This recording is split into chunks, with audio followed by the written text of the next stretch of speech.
Ladies and gentlemen, welcome back to season 2 of BSing Sports. Where number 2, my lord. Pick number 2. Anybody get it? You got it, yeah.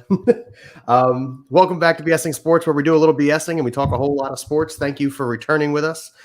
We know we've been on a hiatus. It was an unscheduled one at the time, but hey, everybody needs some days off, and here we are. We're back, season 2. Back and better than ever. Yes, we are making a handful of changes this season per se. We'll get into a little bit more of that later towards the end of the show.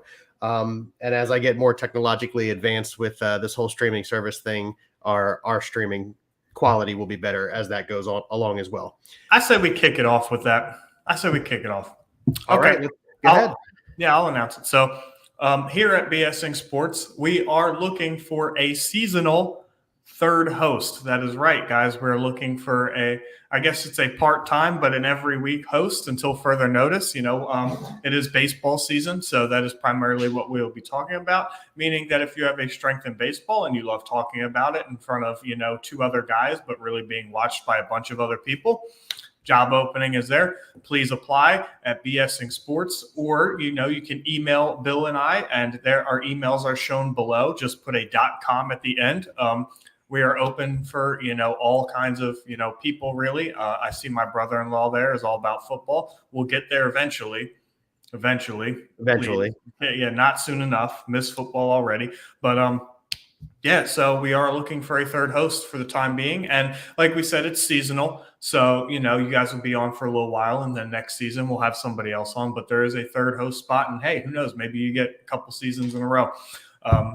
But yeah, that being said, let's talk. Obviously, Phillies. Big news out of Philadelphia is, unlike us, Joe Girardi is not coming back. As you already hit it, number one story out of today would have been Mike Trout coming back to Philadelphia for just the second time in his entire career. Second time. But instead, it is the fact that Joe Girardi was in fact fired. In addition to, I believe, Meacham, I can't think of his first name, his assistant coach, who he brought to Philadelphia with him. Dave Dombrowski and the leadership in Philadelphia decided that both of them were out. So right now, Rob Thompson is the interim manager of the Philadelphia Phillies. Spelled without a P, by the way. Obviously, only half of us knew that. I probably typed it incorrectly when I texted it to you earlier. Yeah, it is. It's Tom's son. Tom's son. Yeah, it's Thomson. But I had a busy day. I woke up, took my puppy to get groomed, and then I sat around for 3 hours and missed him a lot. So that was it. That was my day. For those of you that don't know, I did name my dog after Roy Halladay. So yes. Actually, we're right around the time that Roy Halladay threw his perfect game in Miami. Yeah, it was like right around this time of year. A couple weeks, end of May, early June, something like that. That is correct. Yeah. So going back to the Girardi thing, I don't think it was a surprise to anybody, especially in Philadelphia, that Girardi was fired. However, a lot of the fan base decided that it was entirely Joe Girardi's fault that the Philadelphia Phillies are 22-29. And I disagree. Look, I'm not saying he's not somewhat responsible. I'm not saying he completely mishandled our youth. I'm not saying he completely mishandled our bullpen at opportunities. However, he has had to overcome 2 guys who were paying $200 million to not really producing. He had to overcome Bryce Harper missing a week and a half of the season in the middle of May. He has to overcome the fact that his starting center field is putting up a 192 average as we sit here right now. And that his bullpen, even though he ineffectively used them, are giving up a massive amount of home runs. They lead the league in home runs from the 7th inning on. So it is not all Joe Girardi's fault. However, he should and did take the brunt of the blame here, obviously having been fired. Not all Joe Girardi's fault. I can agree with that statement. However, 95% of it is. You will get mixed results when you continuously put guys in positions to not be successful. And his entire job is to put guys in position to be successful. Look, we both sat here and said that Corey Knebel should start the season as the closer because he has closing experience and he's a right-handed pitcher. They brought in Jeurys Familia and Brad Hand, who also have closing experience as well. Knable's obviously in a cold streak right now. I'm not saying he can't regain the job, but when you're a team that is now over the luxury tax threshold because it is time to win, you can't continue to throw away games by putting guys in positions not to succeed. I believe Corey Knable's failures are entirely on Joe Girardi simply for the fact that you can't keep running him out there in the ninth inning in games where it's one-run games. If the guy's not getting it done, he's not getting it done. Stop putting him in positions for that. Now, why the hell is Kyle Schwarber still batting at the top of the lineup? He hasn't hit 200 at any point this season. 192 right now. Is he? 192. Yeah, I don't think he's been at 200 all season. I don't think he's ever been over 200 at any point. So other than his first at bat of the season and then leaving that game 1 for 4, I think 192 is the highest his average has been. Yeah, I mean, and granted, averages and everything, but at the same time, putting the ball in play does actually, help your team in some fashion or another. And then, Nick Castellanos over the last couple of weeks has had his average drop about 60 points, yet he continues to get rolled up out there in the spot where you're supposed to drive in runs. 62 points. Yeah, Bryce Harper, he had the injection since he's come back. He's been a little but he's fine. I'm not too worried about him. Alec Boehm's seen a slight dip, but overall he's still probably the best contact hitter. Gene Segura's out 10 to 12 weeks because you're your best contact hitter bunt. I was just about to say that. That's one of the things that Girardi did absolutely horrendous. There's a lot of bonehead moves, and you keep changing up parts of the lineup that don't need to be changed up. Okay, Schwarber is obviously not getting it done at the top of the lineup. Move him to the bottom. Let's not make this rocket science. Alec Boehm is hitting very well. I was very okay with Alec Boehm being in the 1 or 2 spot. Very okay with it. And he was producing for the Rhys Hoskins. I'm so sick and tired of us having Rhys Hoskins on this roster. I hate it. I was not a fan of bringing him back. I really wanted Freeman. Unfortunately, there weren't too many better options until we realized that the A's were having a fire sale and got rid of Matt Olson. Man, that would have been great to have. But it's just a nightmare. The Bryson Stott situation. Why is he up here if he's not playing games? And then you send him down after sitting on the bench for 10 days in a row, and then you bring him up here. His first game back, Segura's hurt, and he's not anywhere in the lineup. So you're sitting Segura and Didi, and Bryson Stott's not in the lineup. What are we doing with this kid? Yeah. Okay. So I absolutely concur with everything that you just said. I'd say 85 to 90% of this colossal mess is Joe Girardi's fault. I will agree that a lot of it, I wouldn't go. I think I'd probably hover right around 75%. I don't like how he mismanaged the bullpen, meaning that on games that we had won by 4, 5, 6 runs, he was running Brad Hand, Juris Familia, Sir Anthony Dominguez, and Corey Knable out there when they didn't need to be on the field. And then the next night, several times, it was a 1-run game, and you had to put those guys out there, and all of a sudden they were unavailable because you used them the prior night or 2 nights prior, whatever it was. So I agree, 75% for me probably, but again, at this point, Familia needs to be closing, either Familia or Hand. I feel like Hand has been successful. I know you can't keep throwing Sir Anthony Dominguez out there day after day because he is coming off of the Tommy John, but he deserves to be out there more than he is. You're talking he's only pitching one of every 4 games. It's got to be more than that. Yeah, this is criminally embarrassing. Just the mishandling of the bullpen. Joe Girardi. It's now very publicly known what we kind of all suspected all along is that he was carried by a very talented Yankees roster that covered for a lot of his bonehead moves. And that's why, even if they had won that 2009, ALDS that they lost in, or not 2009, it was 2011 right before he got fired? Yes, 2011. Yeah, 2011 ALDS. The rumor was that he was going to be let go anyway. Yeah, I mean, I feel like there was probably after they won the World Series, and then in 2010, I don't think they even made the playoffs. I think it was rumored he was going to get fired then, but then he came back and took them to the playoffs. But obviously, he was let go after the 2011 season. But you saw it in Miami too. He coached in Miami for a couple of seasons, and same. I mean, Miami was a far less talented squad than the Yankees, obviously, but you saw his boneheaded moves in Miami as well. You and I had addressed some skepticism when he was hired, said that, he has a history of making bad decisions in the 8th inning and later. He's got a history of constantly jumbling lineups that don't need to be jumbled, and we're dealing with that right now. And he just went out this season and put it all on display in the 54, 50 55 games we've played, put them all on display. 60 games. We played 60 games. And for Phillies and for Phillies fans and for Phillies Nation, it's just embarrassing. I'm surprised it took to get to game 50 for Dombrowski and Middleton to make the call. Yeah, and I'm glad that they didn't wait till the end of the season, because there would have been no need for that. You went out and spent the money this offseason. Go ahead and make the move now. I don't know how much better Rob Thompson is going to be. However, I don't know that he can be any worse. So there's always, we're only up from here.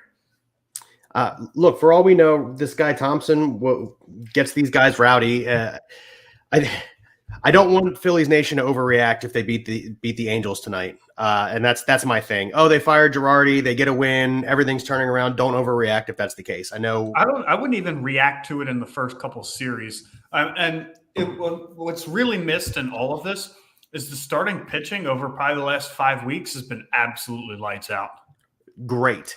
Nola, Wheeler, even Sanchez, who has labored through 5 innings, has only given up 2 or 3 runs a game.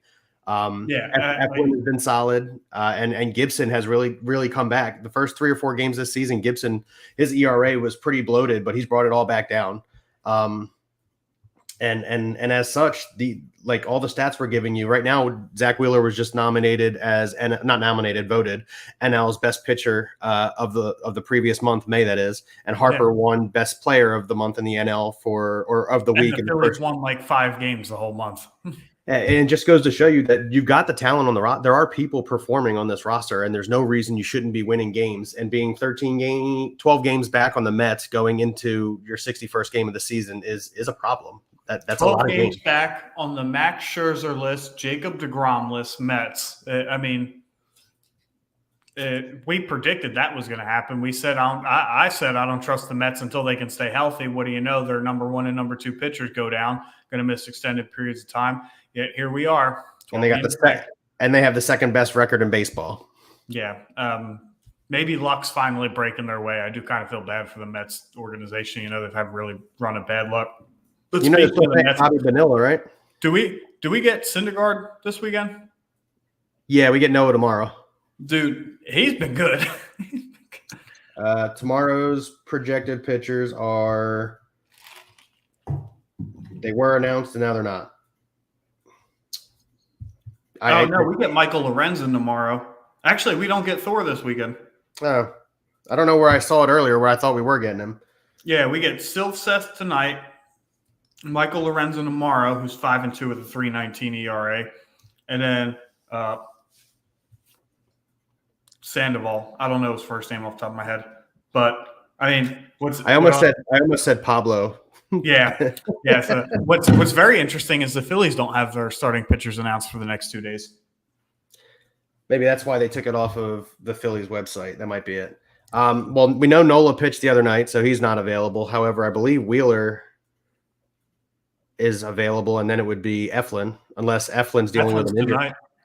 Eflin's tonight. Okay, so it'd be Wheeler, and then Sanchez or Suarez rather. I keep saying Sanchez. I knew who you meant when you kept saying Sanchez. But, Sorry. I think it's Suarez and then Wheeler, but I'm not 100%. And look, these are games we can win. 27-25 Angels coming in are kind of like limping into Citizens Bank Park right now. This is a game we can win, or games that we can win. But like I said, I don't want the fan base to go absolutely berserk, assuming that because let's say we win the series against the Angels, take 2 out of 3 from the Angels. Oh, Joe Girardi got fired. The whole season is turned around. I want to see 5 straight series of wins. And then I'll consider the biggest series of the season so far. And I say that because if you can garner any bit of momentum winning this series after canning Girardi, it will show, hey, maybe something was wrong with him. I'm curious as to how the bullpen is used tonight. Maybe that will indicate some kind of turnaround. Something is going to be different that hopefully turns this team around. I think this is the biggest series. How do you respond to your manager being fired for poor play? Here's another thing that I really like, and I know it's kind of his hands being forced specifically because Segura is injured. However, I like that we have youth on the field this year, or this particular game. We've got Moniak in center. We've got Stop playing shortstop. We've got Bone playing third base. We've got Matone playing second base. I like that. At least in this scenario, we have an opportunity to look at the future, and I like that. And I think they can still win games while doing that. This organization has been criminally bad, and we've talked about this before in Yeah. terms of holding prospects in the minors too long. I Yeah. mean, they probably robbed Ryan Howard of a Hall of Fame career by holding him in the minors about 4 years too Absolutely. long. Absolutely. I mean, if you think about it, if you call him up at 22 instead of 25, and he hits, about 30 home runs a piece that year, each year, maybe a little bit more, it's about a 90 to 100 more home runs on his total. And you see a lot of power hitters nowadays. They get called up pretty early. I mean, the game's kind of shifted since Ryan Howard's been in there, but you got that. I mean, Chase Utley made his debut 24, 23, late 23, early I believe he 24 was years old. 24. Yeah, something like that. I mean, there's talent. J-Roll was, I think, 22. I think he was a little bit older as well, but that's a little bit more on the mark for, a prospect making his debut. It's just been so bad for years that they hold on to vets and, kind of squash the young guys, especially over the last 10 years where your team hasn't done anything anyway. What's the point? Yeah, and that's the biggest thing. They were playing a lot of 500 ball with Boa as manager before J-Roll came up. A lot of 500 ball. Francona had just left. They're again a lot of 500 ball, and you were still leaving these young guys in the minors. I know we had Jim Thome on the roster, which held Ryan out. Like, I get it. Dealt Thome earlier, huh? They should have dealt Thome earlier. They probably could have gotten more for him. I agree, but he was the only thing bringing money to the ballpark, and you couldn't have predicted how Ryan Howard would have performed. I know I'm playing both sides of the fence here because sometimes you have to. Yeah, and sometimes you do have to. However, if you're consistently a 500 club, why are you holding on to the same guys? And we have that same issue here at that same position. I can't stand that Rhys Hoskins is still on this roster. We've discussed this time and time again. He is one of the most streaky players in history. He's going to get hot, then he's going to get real cold, then he's going to get hot again. And I don't know how to combat that. I don't know how to change that for Rhys. And I mean, look, Rhys has got to look in the mirror like, hey, how am I going to fix this? There'll be times where Rhys will go up to the plate and look at 3 straight fastballs right down the middle because he has no faith in himself that he can hit. Yeah, and then eventually he'll get a hold of one, and then all of a sudden he's on a 17 home runs in 24 game streak. And but if you've been here 4 years on 500 ball clubs and you're a team that expects to win now and make some immediate change, I know he's honestly the best option available right now, but they have to look at letting him go in the offseason. He cannot be here next year. There's no way. Sitting here right now, I agree with you. If he turns a corner at some point and he goes 70 to 80 games where he really pulls his average up and he starts hitting some dingers, I may argue that point. But sitting here right now, the first 60 games of this season, I agree. I believe this should be Rhys Hoskins' last season in a Phillies uniform. Yeah, and it's just consistent at bats. It's not like he really had yes, ultimately the more consistent at bats you have, the numbers will follow. But I don't need him to go up there and boost his average up 70 points. I need him to go up there and fight every at bat. Like I said, there will be at bats when he's in his cold streak. He's up there looking to take pitches, looking to do his walk thing intentionally, and he's looking at 3 fastballs down the middle. It's like, what was the point of going up there? So, or he'll swing at that slider down and away. That's how you know he's really off, if he's swinging at the slider down and away. But it's just, I'm tired of the inconsistency. I'm tired of the mediocrity. Outside of, some streaky power numbers, what has Rhys Hoskins done for this team? There's a reason he has no long-term contract. I agree. He's playing year to year at this point, trying to prove that he can be a long-term option. And at this point right now, I agree. He's just not. And it goes back to what I did. He's one of the most streaky players, literally most streaky players in that I can personally remember. And I've been on the earth for 34 years. Like that's a lot of time for me to watch baseball and call Rhys Hoskins the most streaky player I've ever seen. What'd you say? I said, damn, you're old.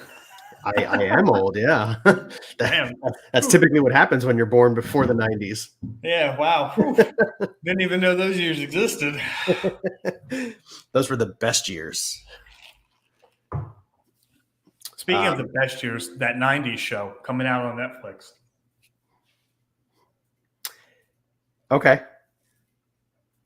Duly noted. Nothing to do with sports, but duly noted. I mean, something else that's not got nothing to do with sports. Johnny Depp won his defamation case against Amber Heard. I'm very excited about it. The reason I bring it up, did you see Nate Burleson roast That has something to do with Amber sports. Heard's lawyers this morning? No, I did not. I need to watch that though. On New York Today or America Live, Good Morning America, one of them, whatever Nate Burleson is on these days. Her lawyer was explaining how it was a travesty that they lost the case to Johnny Depp. They're going to appeal it. You know, everything that happened was pointing the finger at Johnny Depp's team, pointing the finger. And Nate Burleson cuts her off and says, I played football for a long time, and it's really easy to blame the other people. But sometimes you need to wake up in the morning and look in the mirror and realize that you weren't good enough and move on from it. And the woman's face just, it was great. Dude, Nate Burleson, what a guy. I mean, I know. Former receiver for the Vikings, the Seahawks. I think he played for another team up in there as well. The Lions. Yeah. But yeah, I mean, I laughed so hard. Tim actually sent that one to me. I'll forward it to you. Yeah, you got forward that to me. That sounds pretty good. Yeah. But back to actual sports. Yeah, back to actual sports. Just a little bit of news from around the MLB. It sounds like Mike Trout's actually the front runner for AL MVP right now. Every poll that I've seen so far, going into the month of June has him number one. Not really surprising. Shohei Ohtani hasn't been his best version of either pitcher or hitter this year. So I think he's going to be required to at least be on his best for one of those to actually be considered MVP. In my opinion, I don't think you can be just average at both and, expect to be handed MVP every year. But yeah, I just, same stuff, different day. Angels are around 500, Mike Trout, Shohei Ohtani carrying them to the box office. Hopefully Trout stays healthy down the stretch this year for that team, but that's just me being a local fanboy. They're in the division with the Astros. The Astros have been annually good the last 7 or 8 years at this point. They built through the farm system. The Astros did. Imagine that. And they've been good. And they're very good. Weird. Imagine that. Having said that, the Angels dealing with the exact same mediocrity that the Phillies have dealt with for the last 20 years outside of that small run between 2009 and 2011 rather, with the Phillies. They're a 500 ball club, and they just are holding on to veterans, and they're struggling to produce wins with what they've got in the clubhouse. AL Central is the biggest surprise for me. Minnesota had a really, really terrible year last year. The lineup just didn't show up. However, they're back full swinging, leading the AL Central over the Cleveland Indians and then the Chicago White Sox. Chicago's kind of come out and fell flat on their face, which, tends to happen. They got some injuries. They're still a younger team. But I'm surprised Cleveland's second in that division. I mean, granted, they're below 500, but listen, we discussed how the Twins were disappointing last year. They came off of that 2020 season where they had hit the most home runs in history, and last year was just disappointing. So, they were just downright terrible last year. I mean, they had a bad year. They're bouncing back, though, even despite the fact that they dealt Jose Barrios last trade deadline to Toronto. But, I think, as far as the AL Central goes, the writing's on the wall for Shane Bieber out of Cleveland. Got to be. They're not known for paying all their outside of Jose Ramirez. They're not known for paying guys big money, and pitchers can definitely return a nice command. So I think he's on his way out. Yeah, a really nice destination would be Philadelphia. Ideally, we'd have some young talent that proves himself here in the next couple of weeks, and we maybe could deal one of those young guys in an attempt to get Shane Bieber. I've asked you this on the side. Would you include Mickey Moniak in a package to go get Shane Bieber? Yes. Okay. Now, having said that, that recreates a huge hole in center field, but yes. Yeah, ultimately that's the biggest issue. However, if your big bats, are doing what they're supposed to be doing, you wouldn't have that issue anyway. It's not just the bat. Herrera is absolutely horrendous fielding. Roman Quinn, they finally DFA'd him. He was not picked up by anybody, just so you know. Imagine that, right? We hold on to a guy forever, bring him back, and then when he's DFA'd, nobody touches him. His fielding has been abysmal. I know we started the season with wow, way to go, Bill. Verlander. Yeah, Matt Vierling didn't pan out. Again, defense not very strong. And when you already know you're going to be weak in the outfield, especially with Schwarber on one end and Harper, while he's great, as great of an arm that he used to have, it's not there anymore. He's already got that torn UCL, and now he's not even playing. So you got Cass and Schwarber playing. Yeah, you need a better center fielder, and Moniak does provide better center field of defense. So I mean, better, but ultimately, he's still even himself a corner outfielder. They haven't had a truly good all-around center fielder since Shane Victorino. But I mean, that was a dime a dozen, a Rule 5 pick from the San Diego Padres. Those don't hit very often. That was like a late trade draft pick in fantasy for a guy who hits a home run, like almost quite literally, though. Do you remember that crushing grand slam he had off CC Sabathia? And what was that, who doesn't remember that? Yeah. Brett Myers, what was it? Brett Myers, 13 pitch at bat to walk. Like, come on. Yeah, I mean, that whole thing was incredible. Somebody from work is calling me. Go ahead, pick it up. I look like I'm at my house. Sounds like on his end well, yeah, you guys are driving to New York, so that makes sense. Yeah, but not a surprise for me is the AL East. I thought the Red Sox would be a little more in contention than they are, but they always come back. You got the Blue Jays in second, 10 games above 500. The Rays in third, 9 games above 500, and the Yankees leading MLB with the best record in baseball with 36 wins right now. So both New York teams leading the league in wins right now. Yeah, the AL East is a juggernaut, though. I mean, even Baltimore's 22-31 is the worst. I mean, I thought for sure they'd have like 9 wins by now. Speaking of Baltimore, one thing we haven't talked about, Adley Rutschman. Oh, yeah. It happened while we were obviously on our little hiatus. Adley Rutschman, number 1 prospect in all of baseball, makes his catching debut 2 weeks ago. Yeah, for the Baltimore Orioles. I can pull his stats up real quick. I'm pulling them up right now. Adley Rutschman. So far, he's hitting a very solid – hang on a second.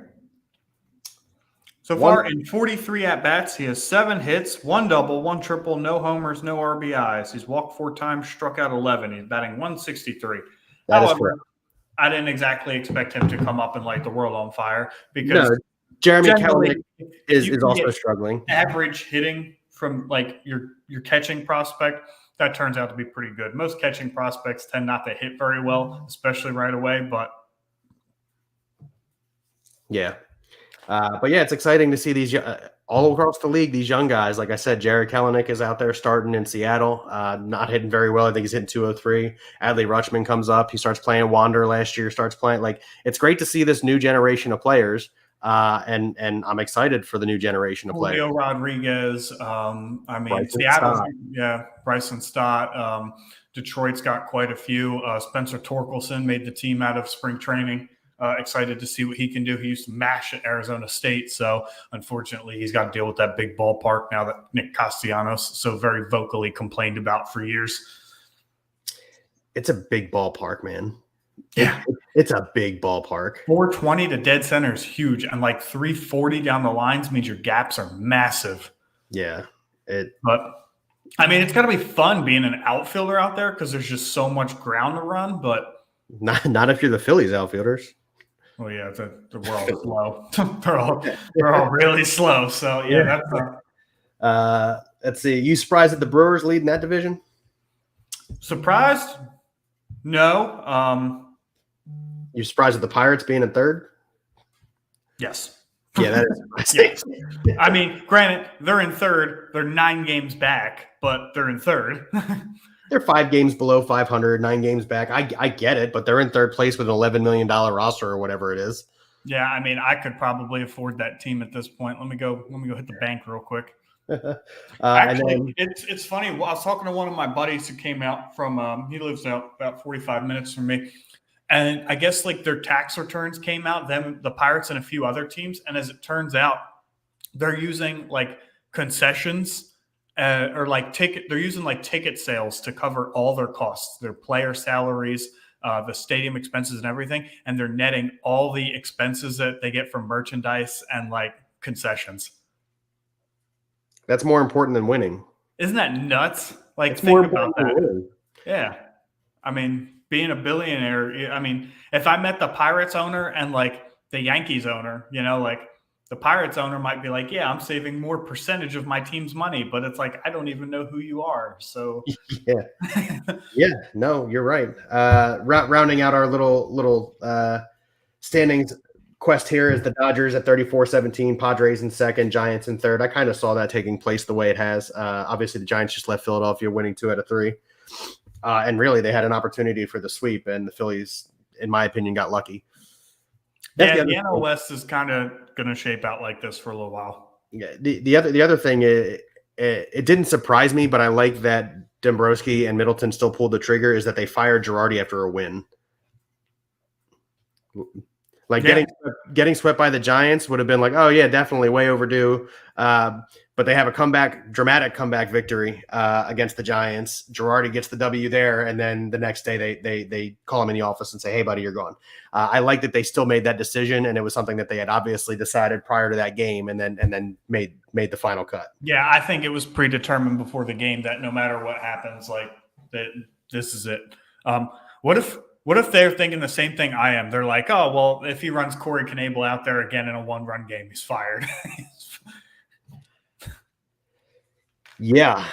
You're talking Knebel's last 5 outings, he's given up 5 home runs, and it's all to the leadoff hitter. Yeah, it's like he's attempting to get a first pitch fast or curveball over, and they are not fooled. Like I said, I'm not saying he can't win the job back, but for right now, Knebel should not be closing games for a team that needs every win they can get. Agreed.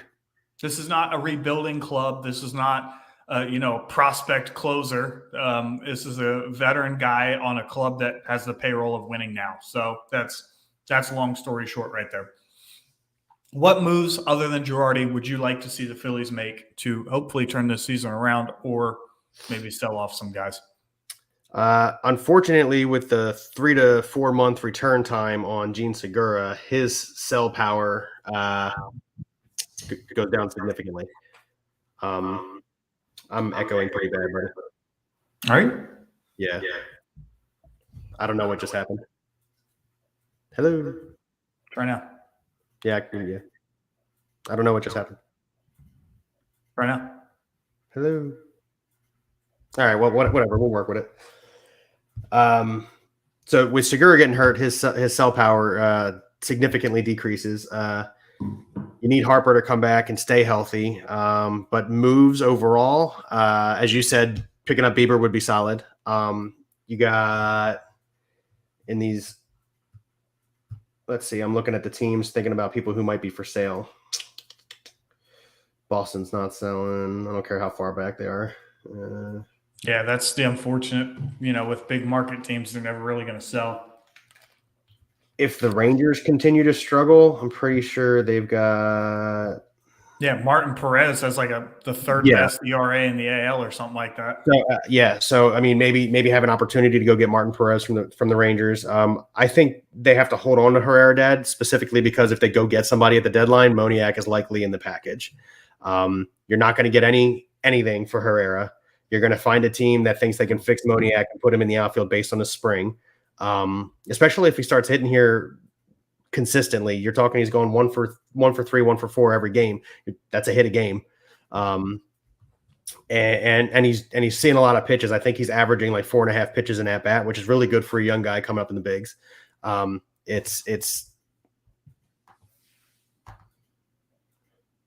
that's fine. We got the game to watch anyway.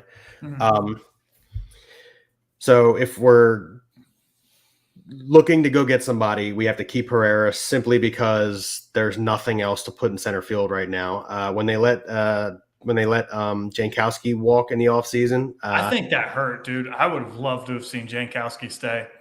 Me too. I think when they made the decision to let Jankowski walk, it really hurt our opportunity to be able to use anybody as trade bait at that point. We've discussed it in the past. Kingery has no value. Herrera has no value. Matone has some value, but we're going to need him for the next 4 months and past the trade deadline. Stott, you're not getting rid of Stott. Bohm, you're likely keeping Bohm and moving him to first base next year and trying to find a third baseman. So the only person that's in the minors right now that maybe has some value is Mickey Moniak. So we have to keep Herrera. Well, Moniak's in the bigs now. That's what I meant. But one of our young guys is what I mean. Yeah. Yeah, they've had because you're not going to deal Painter or Abel. They're out there dealing. No. They're especially Andrew Painter. Let's talk about that real quick. Okay. I think he's pitched 42 innings and he has like 65 strikeouts or something like that. Yeah, I'm pretty sure he only has like 13 hits too. Yeah, apparently, I think people are batting like 089 off his slider. He's having some kind of crazy start to his MLB career. I think he had back-to-back like 13 strikeout outings or something like that. Yeah, he'll likely be in AAA in August.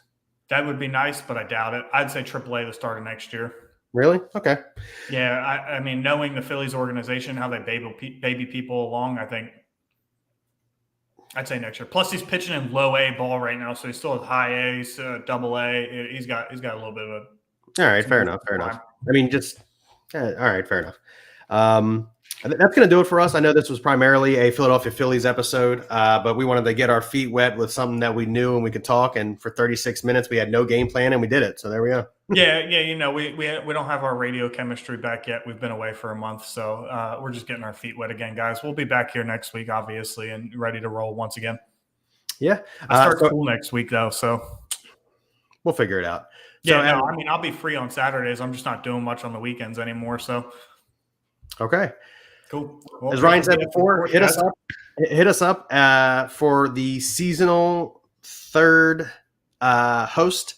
I probably prefer if you guys just emailed us because that'd be way easier. Yeah, you can like be right here in this little square in a box. Yeah, you can be down there in a nice little square. Yeah, just to yourself, all for you. So yeah, hit us up via email. Like Ryan said, they're at the bottom of the screen there. Just add .com to it. We get those directly to our phones. I know I get Twitter directly to my phone, but I'm way better at checking emails. So yeah, thanks for joining us again at BSing Sports, where we do a little BS and we talk a whole lot of sports. Look forward to Cowboys fans.